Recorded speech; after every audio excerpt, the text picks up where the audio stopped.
Yo, what up, what up, what up? Welcome back to Pnoid News. So, see on my screen, Chauvin found guilty on all charges. Let's talk. Because it's important, right? End of the day, let's get away from all the racial stuff. Let's get away from the white and the black. Let's get away from the police versus the people. Let's get away from all these narratives. And let's look at what's really important. And understand how we got here as a whole. So let's talk about why I started my channel. In 2016, I started this channel because I wanted to tell the truth. I wanted to bring the stories out to y'all that are really important, right? And I wanted to stand here and try to figure out the facts for myself because I was tired of being misled. And I felt like there's going to be other people who feel the same way as I do.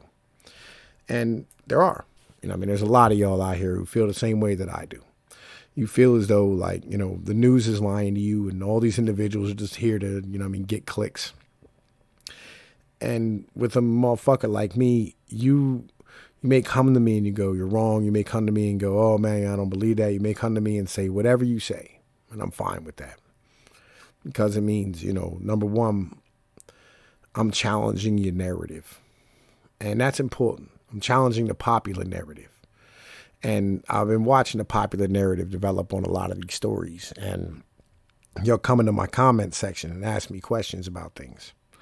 Like, oh, how's he going to be found guilty on 3 different charges and da-da-da. I'm like, bro, like, you ain't been through the court system, apparently. You ain't around a lot of criminals as of recently. This is something that happens all the time. So, with that being said,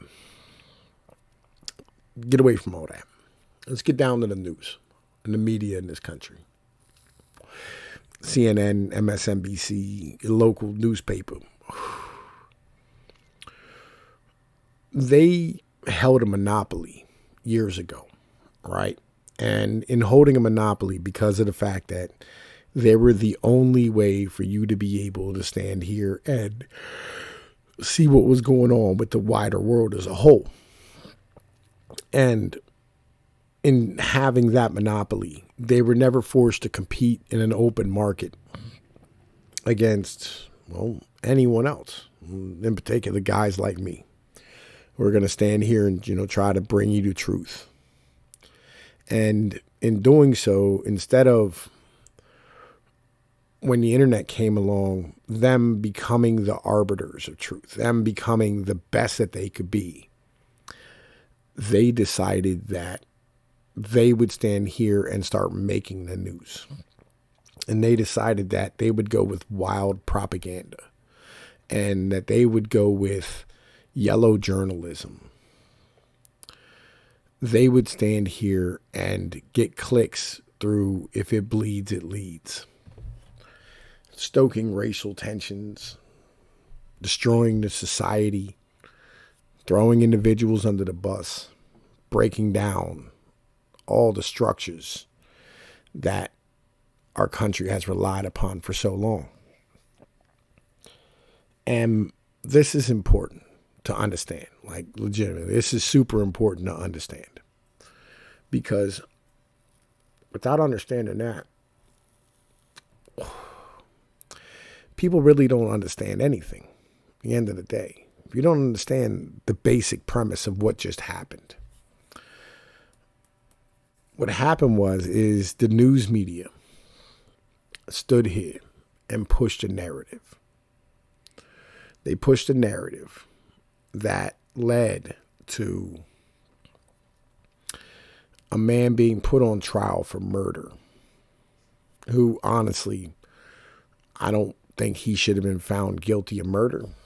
I think he should have been found guilty of negligent homicide, manslaughter, something along these type of lines. But it also ran into, we'll stick with the media for the moment, right? And I'm gonna tell you why I think he should have been found guilty of those. Because the ambulance got there before he got off of them. And once the ambulance got there, the ambulance crew should have went over and checked on him And he should have been checking on him throughout this ordeal. 8 minutes is plenty of time for him to lean down and go, you all right? You ready to get up? These type of things. And I mean, like, because I understand that, like, you know, sometimes you have to treat men as children. I completely understand this aspect of life. It's not something that's foreign to me. You know, sometimes you're going to have to shake a man to the floor. It is what it is. Sometimes you have to grab a dude by the scruff of his neck and punch his fucking head into the goddamn window or something. Just whatever. You know, I'm like, you got to punish men. I understand this. Because men sometimes, you know, I mean, they don't do what's best for themselves. And they don't act in a manner that's in accordance with what needs to be had at that moment. But with that being said, the media stood here and pushed this narrative of him being guilty. Maxine Waters stood here and screamed out, and the media didn't push back against this. The media didn't stand here, and the moment them things came out of her mouth, they should have condemned it. They should have stood here and said, like, no, our criminal justice system is all that holds between us and anarchy.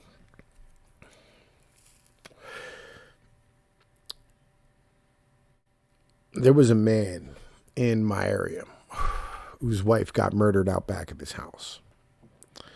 And he was upstairs asleep. They brought him in for questioning, held him there for 72 hours in a room, didn't feed him, refused to give him drinks. The guy pissed himself, shit himself. He lost his job because the newspaper stood here and printed a story that he killed his wife. Tried to make him cop to a plea deal. He lost his house. People stopped talking to him, stopped associating with him. Come to find out, his wife was killed by a serial killer. Some trucker in a ninja outfit. Wasn't me. I don't wear ninja outfits. But in the end of it, when, you know what I'm saying, he was cleared of everything, the news didn't apologize to the man. The DA didn't apologize to the man. The DA said we were doing what we're supposed to do. Let me be perfectly frank with you. You destroyed a man's life, and nobody apologized. Fuck taking responsibility. And man, I'm saying, I'm sorry, I took part in that. Maybe we should have a conversation about what the news media is allowed to say, what they're allowed to do, what they're allowed to report on, what they have access to.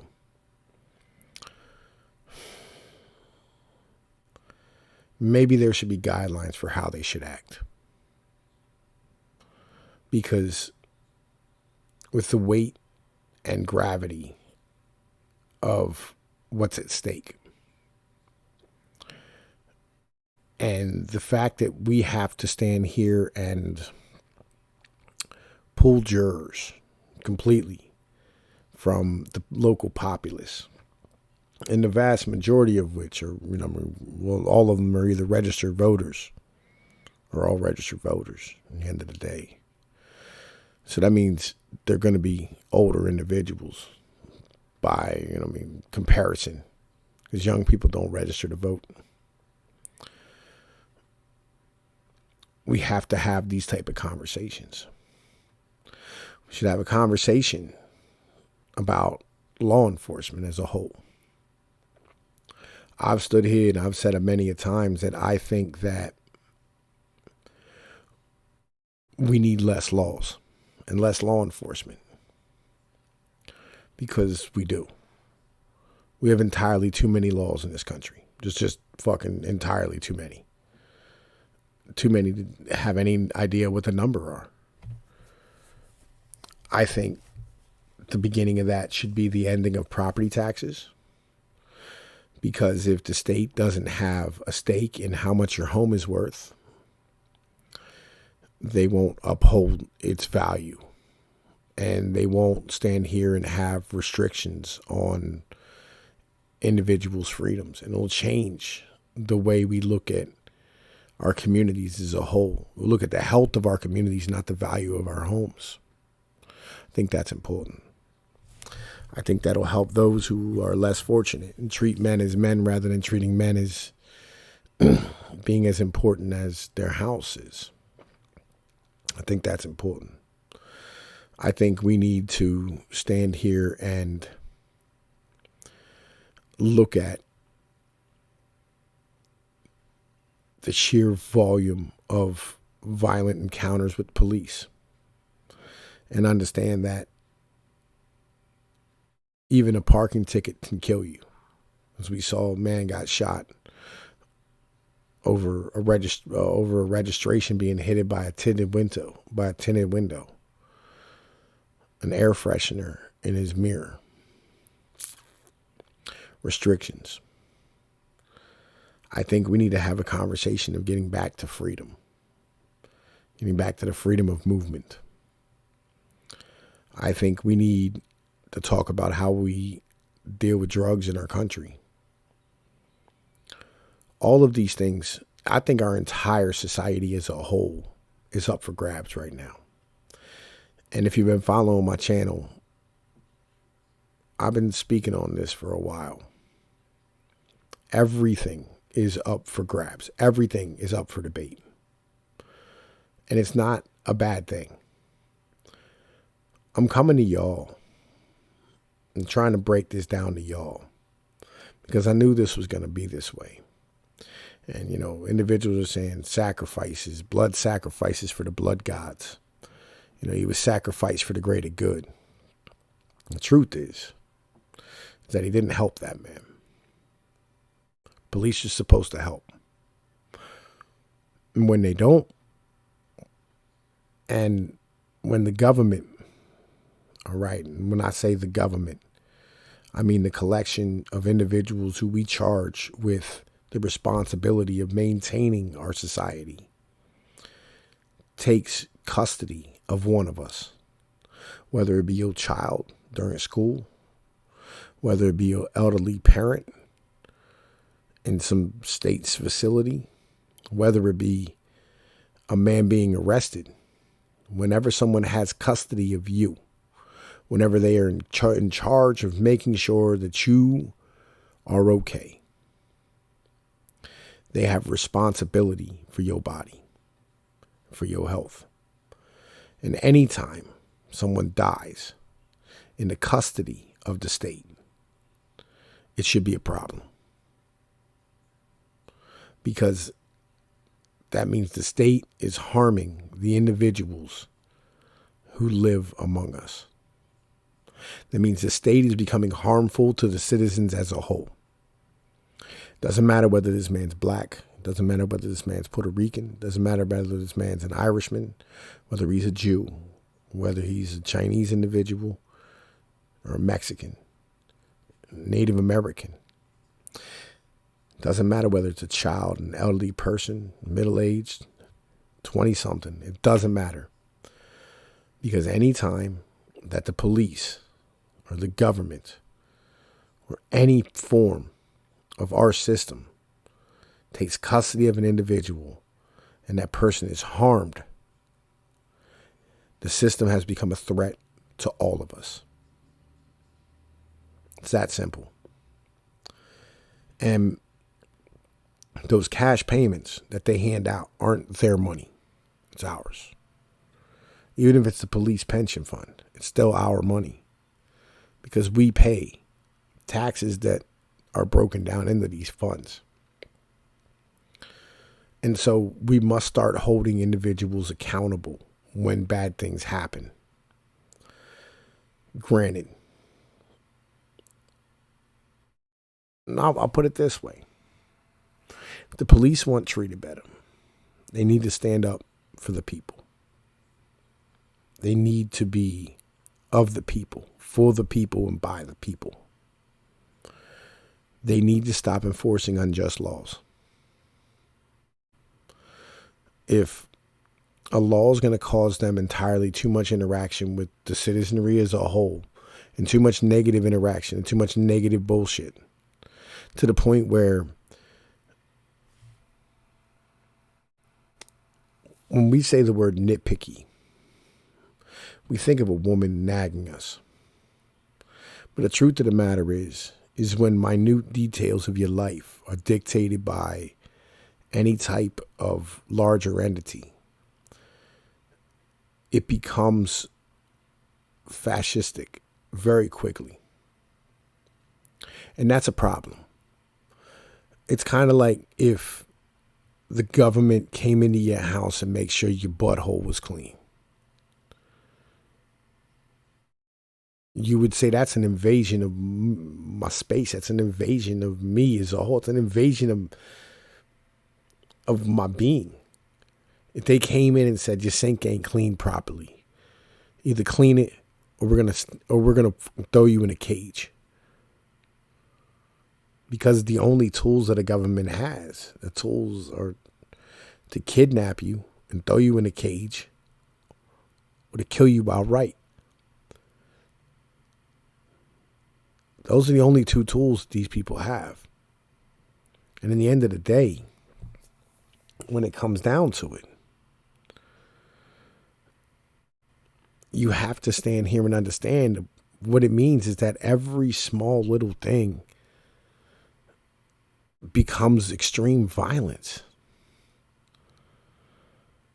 Because at least with a woman, when she's nitpicky with you, you know what I'm saying, you tell her to go fuck herself, that means you might not get laid. So there's a punishment in that in itself. But when the government does it, they're not going to stand here and punish you. Their punishment in the end of the day, like the whole way to the end of it, is I'll kill you. That's the punishment that the government offers for not obeying their orders. It is what it is. Like, that's just the basics of it.